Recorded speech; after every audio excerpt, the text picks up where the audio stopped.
Class में हम लोग देखने वाले हैं एनसीईआरटी का क्वेश्चन आंसर जो कि थर्मोडायनेमिक्स चैप्टर का है। तो सबसे फर्स्ट क्वेश्चन हम लोग देखते हैं। फर्स्ट क्वेश्चन क्या कहता है, आपको फर्स्ट क्वेश्चन कहता है कि आप का क्वेश्चन क्या है, आपका क्वेश्चन है choose the correct answer. A thermodynamic state function is a quantity. Thermodynamic और स्टेट फंक्शन कहने का मतलब आपको पता है कि स्टेट फंक्शन में क्या होता है। स्टेट फंक्शन होता है कि वो वैल्यू जो इनिशियल एंड फाइनल पोजीशन पे डिपेंड करे।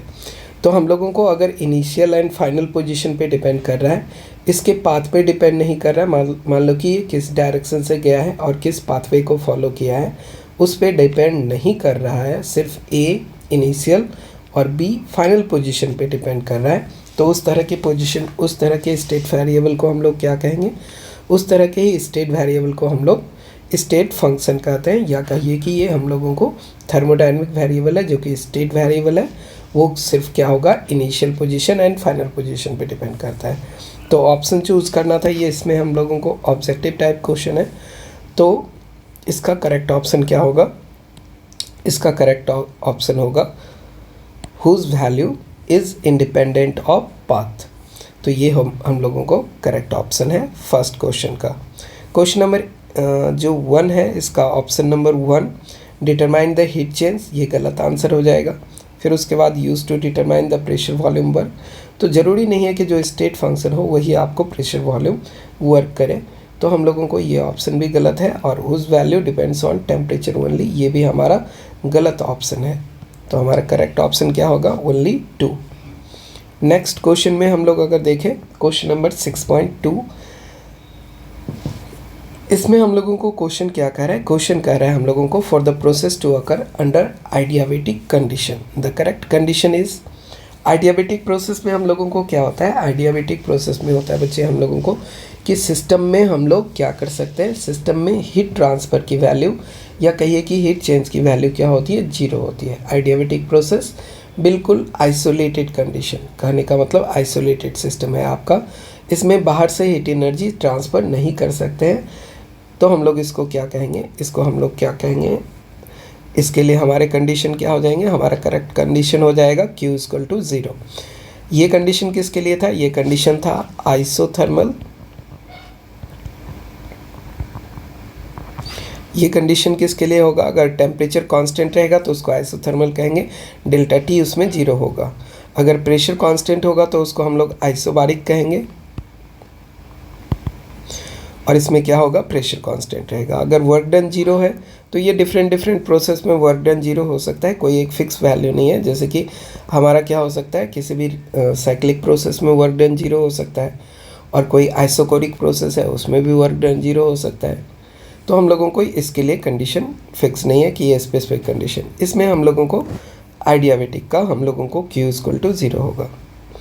नेक्स्ट है हम लोगों को क्वेश्चन नंबर 3। क्वेश्चन नंबर 3 क्या कहता है, the enthalpy of, enthalpy value अगर हम लोगों को इसमें पूछ रहा है तो इंथैल्पी वैल्यू इसमें क्या होगा, इंथैल्पी वैल्यू हम लोगों को इस क्वेश्चन में पूछ रहा है तो इसके आंसर क्या होने हैं, the enthalpy of all element in their standard state are.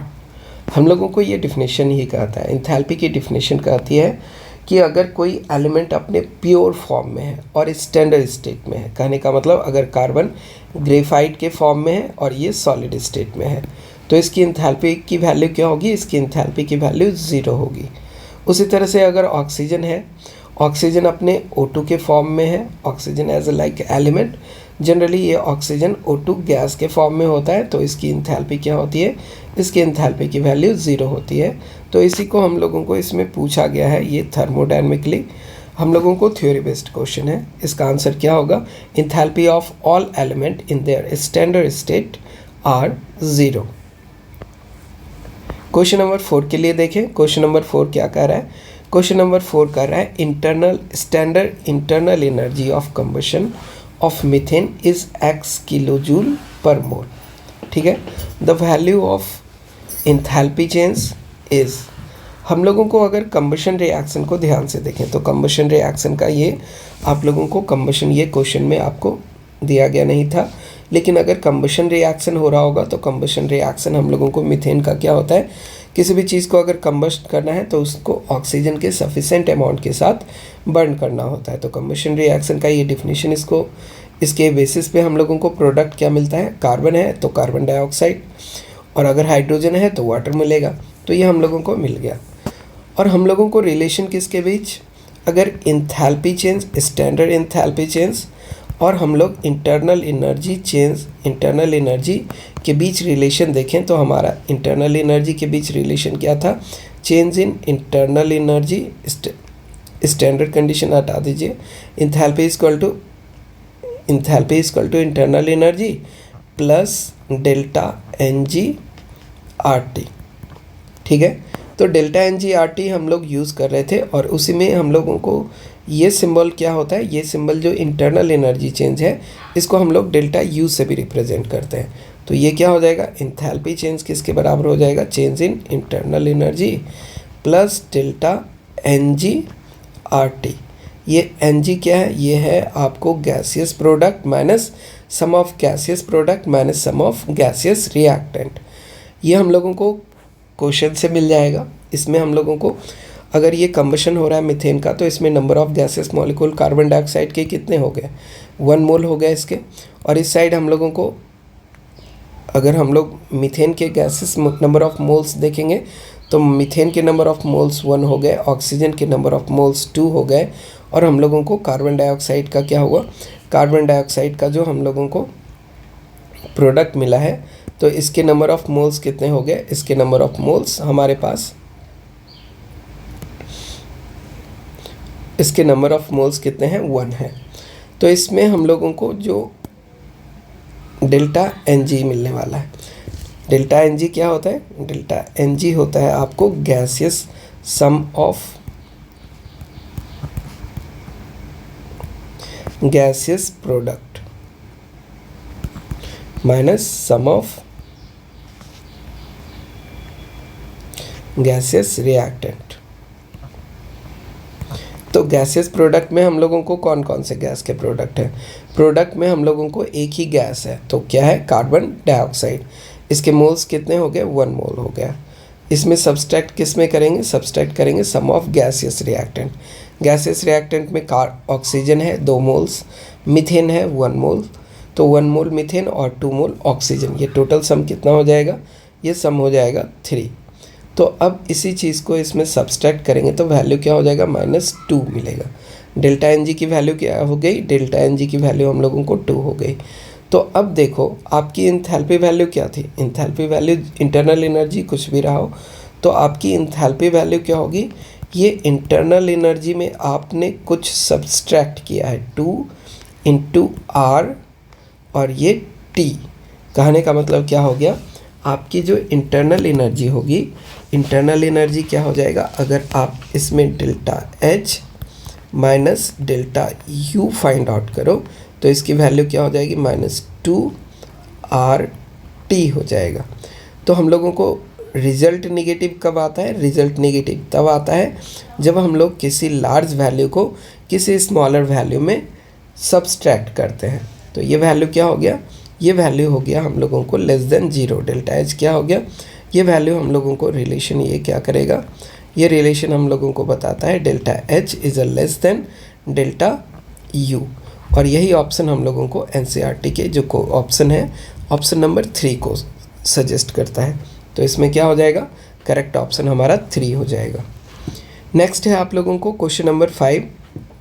Question number 5 में क्या कह रहा है, क्वेश्चन नंबर 5 में कह रहा है कि the enthalpy of combustion of methane.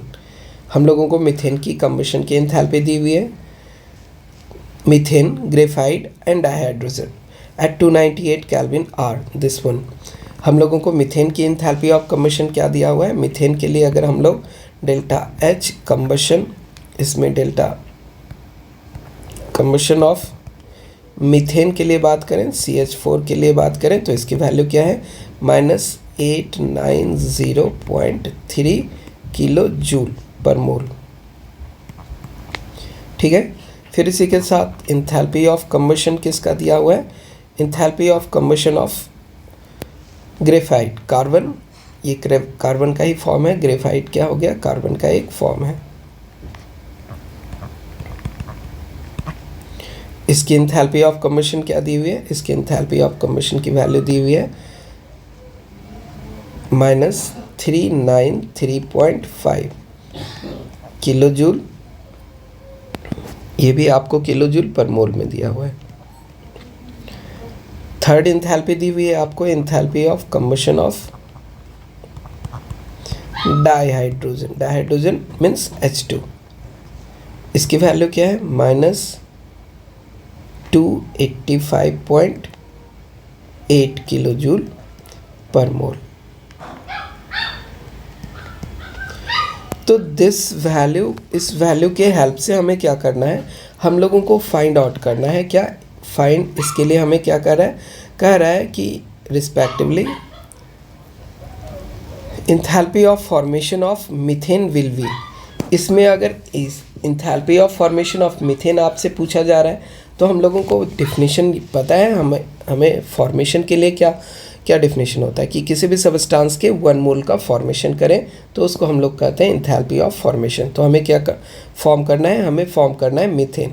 तो मीथेन के कॉन्स्टिट्यूएंट एलिमेंट क्या होंगे, graphite carbon as pure form में किसी भी एलिमेंट, किसी भी कंपाउंड का या सब्सटेंस का फॉर्मेशन करना हो उसके कॉन्स्टिट्यूएंट एलिमेंट के प्योर फॉर्म से, और 1 मोल ऑफ सब्सटेंस का फॉर्मेशन हो रहा हो तो 1 मोल मीथेन के फॉर्मेशन के लिए 1 carbon atom and 2 mole of hydrogen atom की ज़रूरत होगी, क्योंकि हाइड्रोजन आपको गैसेस फॉर्म में रहता है, मॉलिक्यूलर फॉर्म में रहता है, तो इसलिए इसके 2 मोल्स की ज़रूरत होगी और आपको क्या मिलेगा, मीथेन का 1 मोल मिलेगा। तो इसमें जितनी इंथैल्पी चेंज हो जाएगी उसी को हम लोग क्या कहेंगे, enthalpy of formation of methane.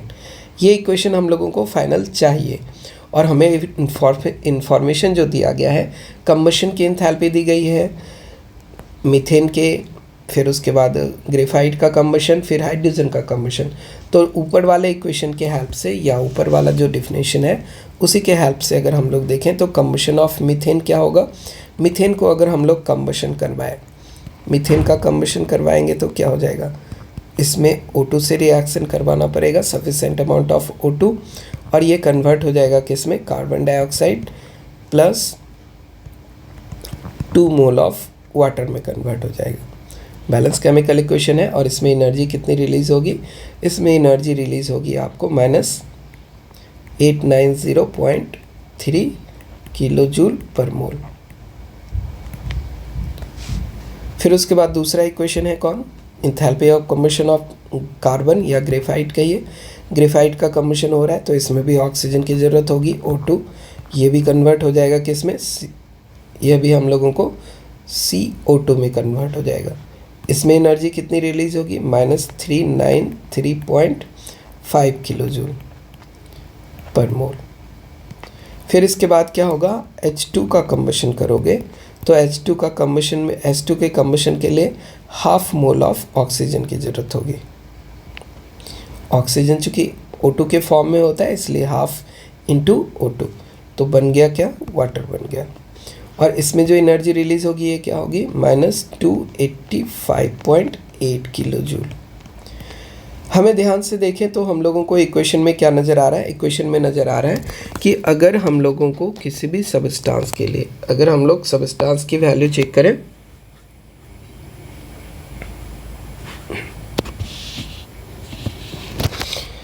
तो हम लोग इसमें देखते हैं कि किसी भी सबस्टांस के लिए अगर हम लोगों को इसके वैल्यू को चेक करते हैं तो हम लोग अगर ऊपर वाले इक्वेशन में देखें तो हमें चाहिए कितना, 2 हाइड्रोजन के मॉलिक्यूल्स चाहिए। तो 2 हाइड्रोजन मॉलिक्यूल्स में इक्वेशन हमारे पास एक ही ऑक्सीजन, यहाँ पे हम लोगों को हाइड्रोजन के मॉलिक्यूल है, तो इस इक्वेशन को अगर हम लोग 2 से मल्टीप्लाई कर दें तो हमारे लिए फॉर्मूला हो जाएगा 2H2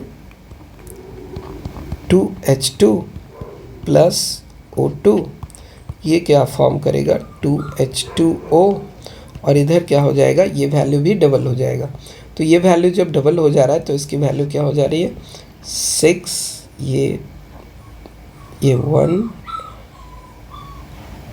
ये 7, और फिर ये क्या हो रहा है 5 माइनस के साथ किलो जूल पर मोल। तो टर्म्स हम लोगों को ये क्या हो गया कि अब अगर हम लोग इक्वेशन 1 और इक्वेशन इसको इक्वेशन अगर हम लोग 3 कह दें या 2 का, इसको इक्वेशन 2 कह दो, तो इक्वेशन 1 और 2 को अगर हम लोग ऐड कर दें तो हमारे पास रिजल्ट क्या हो रहा है, हमारे पास रिजल्ट हो रहा है carbon plus 2 hydrogen molecules plus इसके साथ क्या हो रहा है, ये वाटर मॉलिक्यूल और ये ऑक्सीजन और ये ऑक्सीजन, हमारे पास टोटल 2 O2 भी मिल रहा है। और इधर क्या रिजल्ट मिलेगा, और प्रोडक्ट साइड मिलेगा हम लोगों को कार्बन डाइऑक्साइड प्लस 2 हाइड्रोज, ये हम लोगों को वाटर। और इसकी हम लोगों को एंथैल्पी चेंज की वैल्यू क्या हो जाएगी, ये वाले इक्वेशन, ये वाली एंथैल्पी और ये वाली एंथैल्पी दोनों एक साथ क्या हो जाएगी, ऐड हो जाएगी। जब इस दोनों को ऐड करेंगे तो इसकी वैल्यू क्या होने वाली है, इसकी वैल्यू होने वाली है 1.5, फिर उसके बाद क्या होगा 1.5 और ये हो गया 6 और ये क्या हो गया 9 माइनस साइन के साथ, किलोजूल पर मोल, किलोजूल पर मोल वैल्यू हो गया। तो अब इस वैल्यू को अगर हम लोग ध्यान से देखें तो हम लोगों को जो हमारा रिएक्शन चाहिए था कार्बन और हाइड्रोजन, तो कार्बन मिल गया और 2 हाइड्रोजन मिल गया, और हम लोगों को प्रोडक्ट में क्या चाहिए, प्रोडक्ट में मीथेन चाहिए, लेकिन मीथेन हम लोगों को प्रोडक्ट में कहीं नज़र नहीं आ रहा है। और इसी के कारण हम लोग अब अगर रिएक्शन इस रिएक्शन को, जो कि कम्बशन ऑफ मीथेन के लिए दिया गया हुआ था, इस रिएक्शन को अगर हम लोग रिवर्स करके लिख दें, इसको हम लोग अगर इसके डायरेक्शन को चेंज करके लिख दें तो ये वैल्यू क्या हो जाएगा, हम लोगों को मीथेन प्रोडक्ट में नज़र आएगा। तो हम लोगों को इस इक्वेशन को थोड़ा चेंज करते हैं, क्योंकि और भी कहीं पे हम लोगों को मीथेन नज़र नहीं आ रहा है प्रोडक्ट के फॉर्म में, तो हम लोग इसको चेंज कर देंगे। ये इक्वेशन क्या हो जाएगा, जो प्रोडक्ट है उसको रिएक्टेंट और जो रिएक्टेंट है उसको प्रोडक्ट के फॉर्म में करेंगे। तो इसको मान लो इक्वेशन ए था, अब हम लोग जो बी इक्वेशन लिख रहे हैं तो बी वाला इक्वेशन क्या होगा, इक्वेशन बी ये क्या हो जाएगा, कार्बन डाइऑक्साइड प्लस 2H2O, ये प्रोडक्ट, अब ये प्रोडक्ट जो था रिएक्टेंट की तरह वर्क कर रहा है, और हम लोगों को प्रोडक्ट क्या मिलेगा, CH4 प्लस 2O2। और इसमें जो एनर्जी पहले रिलीज़ हो रही थी, अब एनर्जी ये क्या करेगा, एब्जॉर्ब करेगा 890.3 किलो जूल पर मोल। जो एंडोथर्मिक रिएक्शन था वो एक्सोथर्मिक रिएक्शन जो था वो एंडोथर्मिक रिएक्शन बन गया। और अब अगर आप ध्यान से देखो तो इस रिएक्शन में क्या हो रहा है, इस हम लोगों को क्वेश्चन में अगर हम लोग ध्यान से देखें, जो रिएक्टेंट साइड और प्रोडक्ट साइड इक्वेशन, अगर हम लोग इक्वेशन ए एंड बी को ऐड कर दें, इक्वेशन ए प्लस इक्वेशन बी, इक्वेशन ए और इक्वेशन बी को अगर ऐड कर दें तो वैल्यू क्या हो जाएगा, जो रिएक्टेंट साइड है और जो प्रोडक्ट साइड है, जो कॉमन टर्म्स है, उसको आप क्या कर सकते हो, उसको आप कैंसिल आउट कर सकते हो।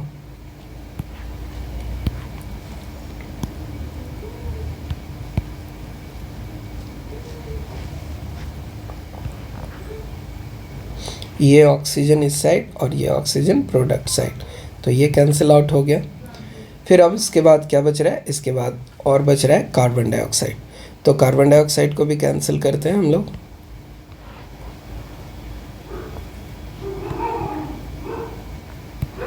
तो जो कॉमन टर्म्स हैं सभी को कैंसिल करने के बाद बचा क्या हमारा इक्वेशन, हमारा इक्वेशन बचा कार्बन, और ये कार्बन कैसा था, ये कार्बन था आपको ग्रेफाइट वाला कार्बन था, तो ये हमें बचा है कार्बन प्लस 2H2, और इस साइड अगर आप देखोगे तो प्रोडक्ट में क्या मिल रहा है, प्रोडक्ट में हम लोगों को CH4 ओनली मिल रहा है। ये हम लोगों को गैस के ही फॉर्म में रहेगा, मीथेन गैस, और इसका जो हम लोगों को सम की, इस दोनों को इक्वेशन, इसके एंथैल्पी को हम लोग ऐड करेंगे तो जो वैल्यू क्या होगा इसका, इसके एंथैल्पी की वैल्यू क्या होगी, जो लार्जर वैल्यू है वो नेगेटिव साइन के साथ है, और दोनों को जब हम लोग सब्सट्रैक्ट करेंगे तो इसकी वैल्यू कितनी हो जाएगी, इसकी वैल्यू हो जाएगी हम लोगों को 8.4, फिर उसके बाद क्या हो जाएगा, ये वैल्यू हो जाएगा हम लोगों को 7 किलो, इसमें यूनिट क्या रहेगा, किलो जूल पर मोल ही रहेगा। तो हम लोगों को एंथैल्पी ऑफ फॉर्मेशन पूछ रहा था और एंथैल्पी ऑफ फॉर्मेशन हमने फाइनली यही फाइंड आउट किया। एक बार फिर से आपको एक्सप्लेन कर दें, ये क्वेश्चन में आपको क्या था, इस क्वेश्चन में आपको एंथैल्पी दी हुई थी, किसकी, एंथैल्पी ऑफ कंबशन दिया हुआ था, मीथेन का, ग्रेफाइट का और डायहाइड्रोजन का। इसी के हेल्प से हमें क्या फाइंड आउट करने के लिए कह रहा था, हमें फाइंड आउट करने के लिए कह रहा था enthalpy of formation of methane. तो सबसे पहले enthalpy of formation of methane का फार्मूला लिखें। एंथैल्पी ऑफ फॉर्मेशन के लिए हमें क्या डिफिनेशन है, कॉन्स्टिट्यूएंट एलिमेंट के से 1 मोल ऑफ सब्सटेंस का फॉर्मेशन करना। तो 1 मोल ऑफ मीथेन फॉर्मेशन करने के लिए एक कार्बन और टोटल 4 हाइड्रोजन एटम की ज़रूरत होगी, जो कि हाइड्रोजन एटम आपके मॉलिकुलर फॉर्म में रहेंगे। जब इसको हम लोगों ने ऐड किया तो इसकी वैल्यू क्या हो गई, इसकी वैल्यू हो गई, हम लोगों को इसी इक्वेशन को देखा तो इस इक्वेशन में हम लोगों को ये चाहिए, और इसी इक्वेशन को अरेंज करने के लिए हमने क्या किया, गिवन इन्फॉर्मेशन से जितने भी इक्वेशन लिखे तो हम लोग सारे इक्वेशन को अरेंज किए। कार्बन 1 था तो हम लोगों को इस इक्वेशन को एज लाइक रहने दिए, लेकिन हाइड्रोजन की हमें कितनी ज़रूरत थी, 2 हाइड्रोजन की ज़रूरत थी, तो हमने इसे 2 से मल्टीप्लाई किया, ये वैल्यू हमारा डबल हो गया। अब इस दोनों इक्वेशन को ऐड करने के बाद हमारे पास क्या हो रहा है, हमारे पास ये एक्स्ट्रा एलिमेंट हो रहा है, और लेकिन हम लोगों को प्रोडक्ट में मीथेन मिल नहीं रहा है। तो मीथेन के लिए क्या करेंगे, इस कंबशन ऑफ मीथेन वाले रिएक्शन को हम लोग क्या कर देंगे, रिवर्स कर देंगे। अगर इसको रिवर्स कर देंगे तो मीथेन हमें प्रोडक्ट में नज़र आएगा।